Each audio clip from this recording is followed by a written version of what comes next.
Viska til frelsis, 8. kafli, samskipti við aðra. Oft á tíðum lítum við á okkur sem fórnarlömb aðstæðna í erfiðum og krefjandi heimi og tilveru. Fólkið og umhverfið geta verið ósangjörn í okkar garð og okkur líður eins og það sé sífellt verið að brjóta á okkur með einum eða öðrum hætti. Heimurinn og tilveran eru afar krefjandi umhverfi fyrir kærleiksríka sál að vera í. En það er einmitt áskorunin og skólinn sem hún hefur valið sér að takast á við. Áreiti koma úr öllum áttum sem raska ró okkar í sífellu. Það geta komið upp átök innan okkar nánustu fjölskyldu og á milli vina og kunningja, milli vinnufélaga og við stofnanir og hið opinbera. Átökin geta verið af ýmsum toga og verið miskrefjandi. Erfiðast er þó að takast á við átök innan fjölskyldunar því þau geta leitt til fjölskylduslita sem geta varað í langan tíma. Erfitt er að vera án sinna nánustu fjölskyldu og ekki síst þegar erfiðleikar steðja að og við þurfum á kærleika og stuðningi að halda. Samheldin fjölskylda er sterk eining í samfélaginu og því er mikilvægt að rækta sambandi við sína nánustu fjölskyldu. Mikilvægt er að halda ró sinni og jafnvægi, komi upp ágreiningur og ósættir, hvort sem það er innan fjölskyldunar, í vinnunni eða við annað fólk sem við mætum á lífsleiðinni. Slæm orð, sögð í ógáti í hita leiksins, geta sært hjarta þess sem talað er til og eru ekki aftur tekin.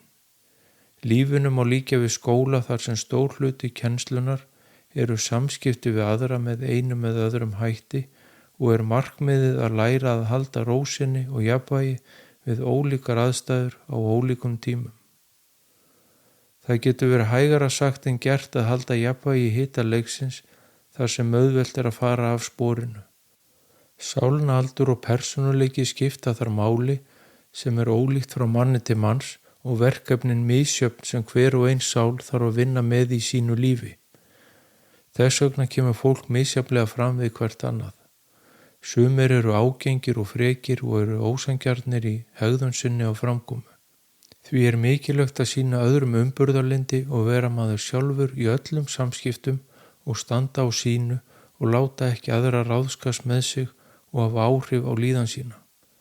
Nei er nei og já er já. Þetta er gert í ró og jafnvægi og með því að standa styrkur í hverri raun. Eitt af markmiðum lífsins er að ná tökum á samskiptum við aðra sem eru afar ólík og miskrefjandi.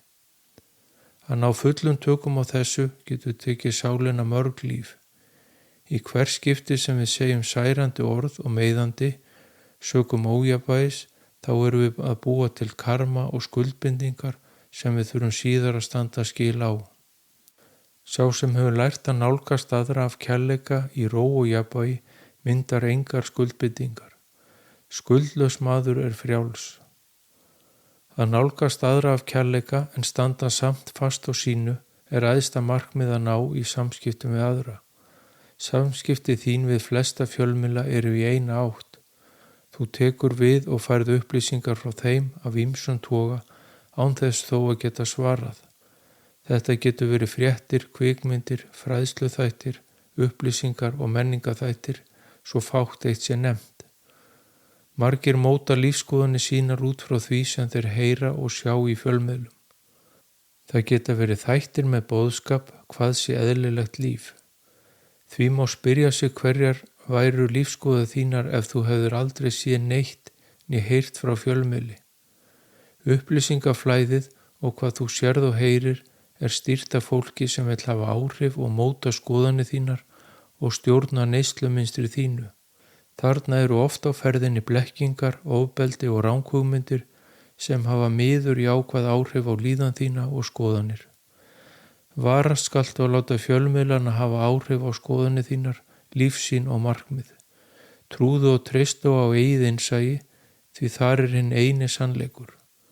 Lærðu að lifa frjáls fyrir skoðunum og gjörðum annarra, hvort sem á í hlut fólk eða fjölmiðlar. Láttu þetta ekki hafa áhrif á líðan þína og líf.